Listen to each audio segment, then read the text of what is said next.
In this comparative study, I aim to explore how characterization in the 1999 film *7 by David Fincher and the 2003 film *Memories of Murder directed by Bong Joon-ho serve the film's narrative arcs and themes of institutional failure, particularly within the genre of murder mystery. Murder mystery films center around an unsolved mystery and struggles faced by the main characters in pursuit of the criminal or solution to the crime. *7, directed by David Fincher, is set in a fictional North American city plagued by crime and urban decay. It follows two detectives chasing a serial killer whose murders are inspired by the 7 deadly sins.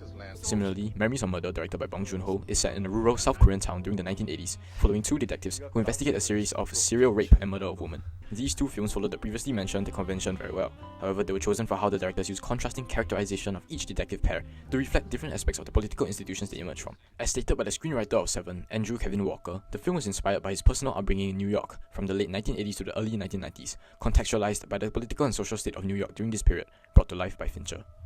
On the other hand, *Memories of Murder is a film based on a real at the time unsolved case, the Hwaseong serial murders, which took place in the Gyeonggi province between 1986 and 1991. The film also covers a historical period when the repression of the South Korean state was at its peak before the end of Chun Doo-hwan's regime in 1988 and the beginning of Korea's resistance against dictatorship. Both directors mirrored the social-political climates of the countries, with the detectives evolving ideals and conflict throughout three distinct phases in their character arcs, serving as metaphors for America and South Korea's struggles with moral ambiguity within their justice systems. Each film's narrative arc is hence structured around three phases of the detective's journey. First, the detective's initial values. Second, the conflict and internal reckoning that contrast provoke. And lastly, their ultimate transformation as they face the antagonist.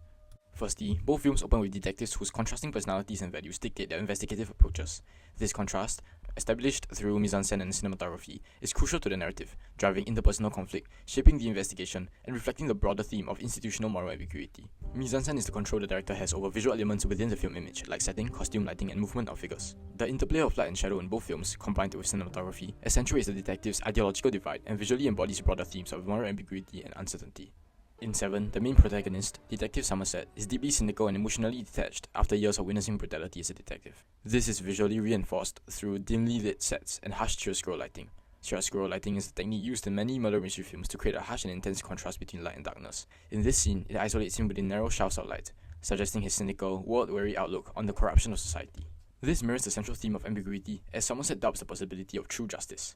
Somerset is also often framed with slow dolly zooms, title framing, or shot with a frame within a frame technique, which is the use of visual elements in a scene to bother a subject, all visually echoing his psychological entrapments and restrained, methodical nature. Conversely, Mill's impulsive idealism is aligned with a harsh, bright morning light, reflecting a sense of urgency and naive optimism. He is captured through faster, more erratic dolly movements, reflecting his impulsiveness and emotional volatility. Mill's belief that justice is achievable clashes with Somerset's disillusionment, reflecting a 1980s New York torn between apathy and the harsh realities of urban decay, financial crises, and systemic failure. Similarly, in *Memories of Murder, Bong Joon-ho uses lighting and cinematographic contrast to critique South Korea's institutional shortcomings during the 1980s. Detective Park, the protagonist, epitomizes the failures of traditional policing under a dictatorship system in early South Korea, relying on intuition, violence, and false confessions, which symbolize the corruption and inefficiency of South Korea's authoritarian regime. His scenes are frequently shot in harsh, flat daylight, emphasizing the raw, undefined brutality of his methods and the absence of moral nuance. Wide shots and dolly movements mirror the unfocused and chaotic nature of his intuition-driven methods, as the loose framing reflects his lack of precision and reliance on impulsive judgment rather than structured logic. This is not too far removed from the violence used by military regimes at the time, as during police investigation of these murders between 1986 and 1991, 3 people lost their lives because of false confessions and violent investigations. In contrast, Seoul's methodical, evidence-driven approach is often framed in darker, cooler tones and nighttime settings, symbolizing a rational but fragile pursuit of truth, hidden beneath the surface of a chaotic and unjust system.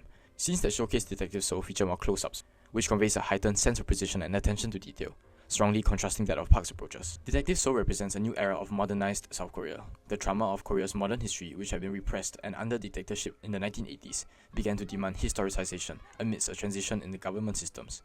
Thus, directors and filmmakers such as Bong Joon-ho began using cinema as a medium for uncovering traumatic truths, paralleling Seoul's meticulous attention to evidence as a cinematic attempt and metaphor for a new era of South Korean society. This interplay of opposing extremes in both films becomes a metaphor for the clashing of different governing systems, with incompetency fueled by corruption and disorder. Their contrasting investigative approaches then lead to interpersonal conflict, symbolizing the beginning of institutional failures, compelling each detective to critically re-evaluate and transform their own worldview.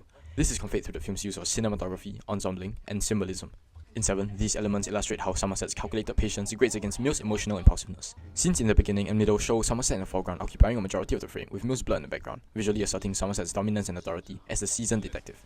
Fincher also plays with power dynamics through the staging of height, where Somerset often occupies the higher position in the frame, visually reinforcing his authority, experience, and moral detachment over Mills. This subtle technique reflects the hierarchy of the investigative approaches. This dynamic draws directly from the social-political landscape of 1980s New York, a city synonymous with moral and institutional decay. Political and social issues such as the crack cocaine epidemic, the financial crisis, and a city generally plagued by filth and crime exposed the failure of traditional policing methods, as law enforcement was overwhelmed by systemic corruption and violence. The emphasis of Somerset's cynicism reflects the era's growing distrust in legal institutions, shaped by years of failed reforms and inadequate responses to crime. Conversely, Mills embodies the optimism that decisive action can restore order. He is symbolic of the rising tough on crime policies. These policies were made to reduce crime rates in the area due to the previously mentioned political and social issues in New York, which illustrates the cultural and political tensions in the city, exposing its such fractured ideologies. Similarly, in Memories of Murder, Bong Joon-ho frequently frames Park in the foreground, with Seo positioned in the background during early scenes, visually asserting Park's initial dominance as the lead investigator and his confidence in intuition over evidence. Like Seven, this spatial hierarchy emphasizes the imbalance of power between two detectives and reflects how traditional authoritarian methods of a dictatorship initially overshadowed the possibility of a democratic government in South Korea. As the narrative progresses and Park's methods repeatedly fail, this visual dynamic begins to shift, mirroring the erosion of Park's authority and the growing influence of Seoul's logic-driven perspective. This illustrates the failure of South Korea's dictatorship system in delivering justice during a time where the state's tight grip on the press during the Chon Doo-hwan's administration finally loosened under pressure of citizen protests, marking the beginning of a shift. After that, the conflict between both pairs of detectives extends to the point where it interferes with their investigations. In Memories of Murder, Park and Seo's inability to cooperate allows the killer to strike again. In Seven, Mills' impulsive nature and Somerset's initial reluctance creates lapses that enable John Doe to stay ahead, exemplified when Mills is struck in the head during a chase. This marks the point where both detectives begin to re-evaluate their internal values, with their character development driving the narrative forward as each pair of detectives set aside their differences to work on their cases. The use of symbolism reinforces this change. In Seven, in a bar scene where Mills challenges Somerset's apathy, leading to Somerset discarding his metronome, a device which, with its cold mechanical rhythm, represents his detachment and his need to impose artificial order to drown out the moral decay around him. This gesture signifies his willingness to re-engage with the moral fights he once abandoned. Similarly, in Memories of Murder, Park discards his notebook, symbolic of the failure of his intuition-driven methods, and his recognition that instinct alone cannot bring him any closer to the truth. From that point on, the films feature blocking and framing that give both detectives equal visual weight, facing the same direction, indicating a growing alignment and mutual recognition of each other's perspectives. It marks a shift in both America and South Korea. Both countries faced a deep mistrust of legal and political institutions, where the detectives' reconciliations reflect a cultural yearning for justice in societies plagued by corruption, incompetence, and moral uncertainty. The conflict between the detectives gradually resolves, but it is at the climax of both films, when they confront the antagonists, that the belief systems have fully transformed, exposing how fragile the convictions are when tested by moral ambiguity and systemic failure. This reflects the need for a change within the institutions of 1980s America and South Korea. On the spectrum of thematic orientation, each detective is paired with a partner who opposes their beliefs, but the more unsettling parallels lie not with their partners, but with the antagonists being extreme versions of themselves. Somerset is morally repulsed by the city's decay, much like John Doe, the killer he pursues. Both men see society as morally bankrupt, but where Somerset retreats in despair, Doe lashes out with violence to prove a point. Similarly, in Memories of Murder, Park's reliance on intuition, rash violence, and coercion draws an uncomfortable parallel to the killer's irrational and uncontrollable impulses. These parallels underline how the detective's pursuit of justice blurs the line between order and disorder, revealing that the real threat often lies within the systems meant to prevent evil. In the climax of Seven, Mills is forced into a devastating moral dilemma. By killing John Doe after discovering his wife's head, he becomes the embodiment of wrath, collapsing his belief in justice and fulfilling the killer's plan.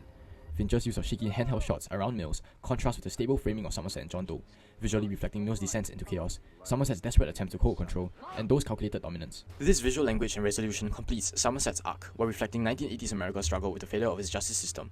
Mills' breakdown, contrasted with Somerset's renewed duty, critiques how retributive measures promise justice yet perpetuate cycles of violence, echoing the film's central question whether justice can truly exist.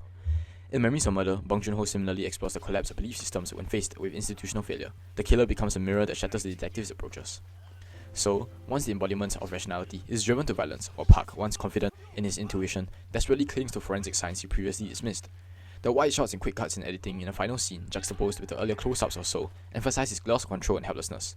In the final scene, the blocking and lighting, with Park standing in harsh daylight beneath the shadowed underpass, visually trap the detectives between clarity and uncertainty, symbolizing the futility of their methods.